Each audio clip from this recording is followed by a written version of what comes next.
होतं ते कधी देणार? आणि त्यालाच धरून माझा असा प्रश्न आहे की खरं तर ती स्कीम तुम्ही आणलीत, लाडकी बहीण योजना, आणि त्याचं फल आपण पाहिलं. मात्र कुठंतरी आता राज्याची जी अवस्था आहे एकंदरीत वित्तीय, ज्या आर्थिक वेगवेगळे पेमेंट्स करताना कॉन्ट्रॅक्टर्सचे असो, काही स्कीम्सचे असो, पैसे वळवावे लागतात. शिरसाटांचे खास ते फार नाराज असतात दरवेळेला.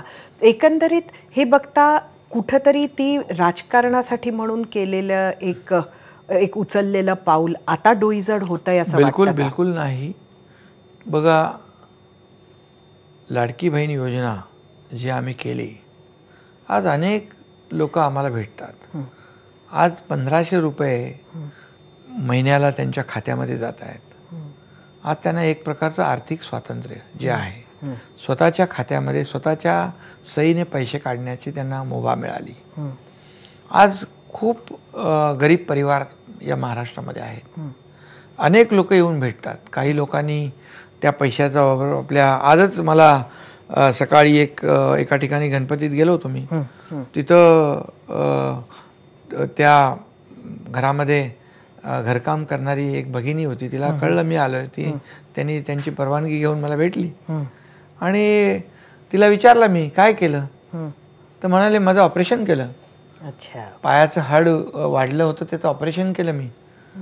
आणि माझ्या परिवारासाठी हे 1500 रुपये खूपच गरजेचे होते. आणि काही लोकांनी एकत्र येऊन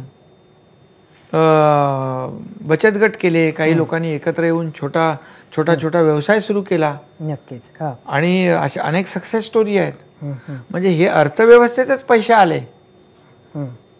आणि काय म्हणजे आपण म्हणतो सर्वसामान्यांचं सरकार. मग या सर्वसामान्य भगिनींना एक त्यांच्या कुटुंबाला जर आपण एक आधार दिला तर त्याच्यामध्ये वावगं काय?